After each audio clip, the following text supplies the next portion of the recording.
الله من الشيطان الرجيم.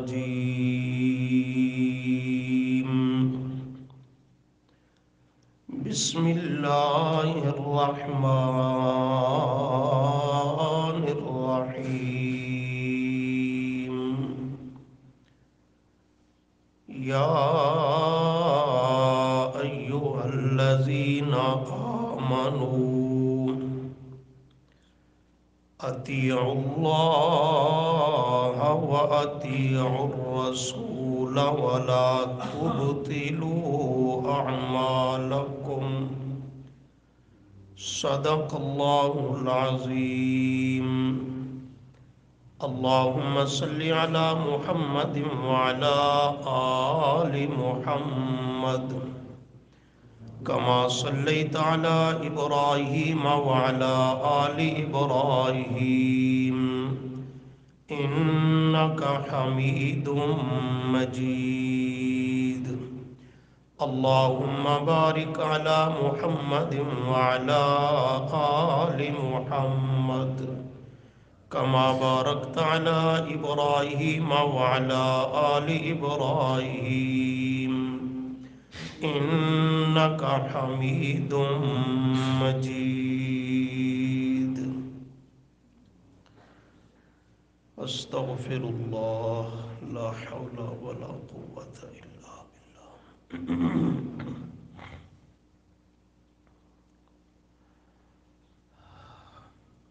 رد البدعات کے عنوان پر گفتگو کرتے ہوئے اس عنوان کا ایک انتہائی اہم پہلو زیر بحث ہے، اور وہ یہ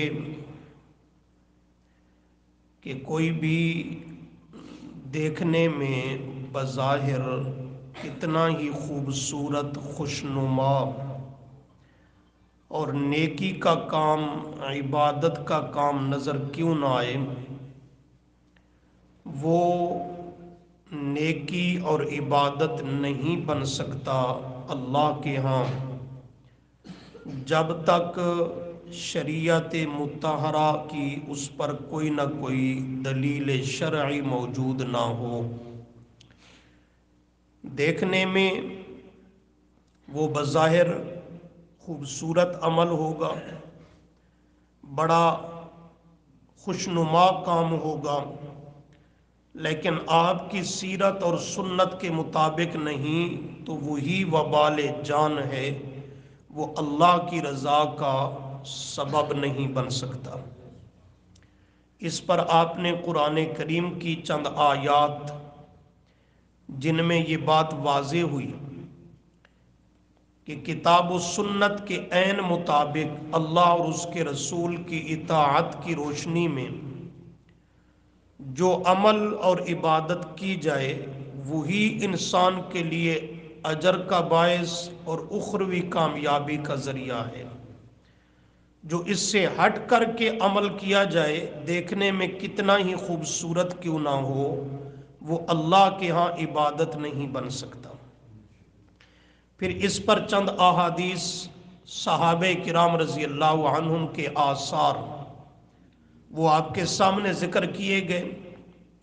دیکھنے میں بڑے خوبصورت اور خوشنما اعمال ہیں، لیکن شریعت کے مزاج اور طرز سے ہٹ کر ہیں تو اسی عمل کو صحابی بدعت قرار دیتا ہے، باعث ہلاکت قرار دیتا ہے. تو اس عنوان کے عرض کرنے کا مقصد کہ یہ جو معاشرے میں ایک تاثر دیا جاتا ہے کہ ہم کوئی گناہ کے اور برے کام تو نہیں کرتے کہ تم انہیں ناجائز، حرام اور بدعات کہہ کر کے رد کرتے ہو، ان سے ہمیں روکنے کی کوشش کرتے ہو. ہم تو قرآن کی تلاوت کرتے ہیں، ذکر اذکار کرتے ہیں، درود استغفار ہے، صدقہ خیرات ہے وغیرہ، تو یہ سارے نیک اور خوبصورت اعمال ہیں. یہ کیسے انسان کے لیے گناہ اور اللہ کے غضب کا باعث ہو سکتے ہیں؟ تو یہ دلائل سامنے رکھ کر اگر آدمی انصاف سے سوچے تو انسان اس نتیجے تک بآسانی پہنچ سکتا ہے کہ قرآن کی تلاوت بھی تب تک عبادت نہیں بن سکتی جب تک شریعت کی اس پر دلیل موجود نہ ہو۔ لوگوں کو نماز کے لیے بلانا بھی دین اور عبادت نہیں بلکہ بدعت ہے۔ حضرت عبداللہ بن عمر کا فتویٰ سن چکے ہو، جب تک اس پر شرعی دلیل موجود اور پیغمبر کا طرز طریقہ موجود نہ ہو۔ دیکھنے میں ذکر اذکار ہے لیکن صحابی اسے بدعت قرار دیتا ہے، ہلاکت کا باعث قرار دیتا ہے۔ کیوں؟ وہ عمل دیکھنے میں خوبصورت اور ذکر اذکار ہے مگر پیغمبر کے طریقے سے ہٹ کر ہے تو وہ عبادت نہیں، وہ نیکی نہیں۔ چنانچہ آج کے سبق میں بھی اسی پر کچھ گفتگو کرنی ہے۔ یہ آیت کریمہ جو آپ کے سامنے تلاوت کی گئی 26ویں پارہ سے سورہ محمد کی آیت نمبر 33، یہ بڑی جامع آیت ہے۔ اس میں اہل ایمان کو خطاب کرتے ہوئے فرمایا یا ایھا الذین آمنو، کرو مانا اے ایمان والو، اطیعوا اللہ، اطاعت کرو اللہ کی، وَأَطِیعُوا الرَّسُولَ، اور اطاعت کرو رسول پاک صلی اللہ علیہ وسلم کی، وَلَا تُبْطِلُوا أَعْمَالَكُمْ، وَلَا تُبْطِلُوا أَعْمَالَكُمْ، اور نہ ضائع کرو، تبطلوا نہ باطل کرو، نہ ضائع کرو، اعمالکم اپنے اعمال کو۔ آیت تو بڑی آسان اور واضح ہے۔ اے ایمان والو، اللہ رسول کی اطاعت کرو اور اپنے عملوں کو ضائع نہ کرو۔ کیا معنی؟ ہر وہ عمل جو اللہ رسول کی اطاعت سے ہٹ کر ہے وہ عمل باطل اور ضائع ہے۔ عمل اللہ کے ہاں وہی مقبول ہے، نیکی اللہ کے ہاں وہی نیکی ہے، عبادت اللہ کے ہاں تب عبادت ہے کہ اس کا تعلق یا اطیع اللہ سے ہو یا اطیع الرسول سے ہو۔ اللہ رسول یعنی کتاب و سنت کے عین مطابق ہو اور اس پر دلیل شرعی موجود ہو۔ اگر نہیں تو وہ عمل باطل ہے، ضائع ہے، وہ اللہ کے ہاں قابل قبول نہیں۔ اس لیے یہاں واضح فرما دیا وَلَا تُبْطِلُوا أَعْمَالَكُمْ، اپنے اعمال کو باطل اور ضائع نہ کرو۔ عمل باطل کب ہوتا ہے؟ جب اللہ رسول کی اطاعت سے ہٹ جائے۔ جب اللہ رسول کی اطاعت سے ہٹ جائے گا وہ عمل ضائع ہے، خواہ وہ کفر ہے، شرک ہے، بدعت ہے، یا کوئی عمل ایسا ہے جس میں ریاکاری، ذاتی مفادات، اغراض و مقاصد آئے تو وہ سب آ کر اعمال کو باطل قرار دیں گے اور عمل باطل اور ضائع ہو جائے گا۔ تو یہ آیت بالکل واضح ہے۔ عمل اللہ کے ہاں تب عمل ہے اہل ایمان کا بھی جب اللہ رسول کی اطاعت کے مطابق ہوگا، اور اگر اس سے ہٹ کر ہے تو وہ عمل باطل ہے۔ اس لیے فرمایا اللہ کی اطاعت کرو، اس کے رسول کی اطاعت کرو، وَلَا تُبْطِلُوا أَعْمَالَكُمْ، اور اپنے عملوں کو ضائع نہ کرو۔ ذرا قرآن پاک بند کرو اور احادیث اور چند ایک آثار سنیے۔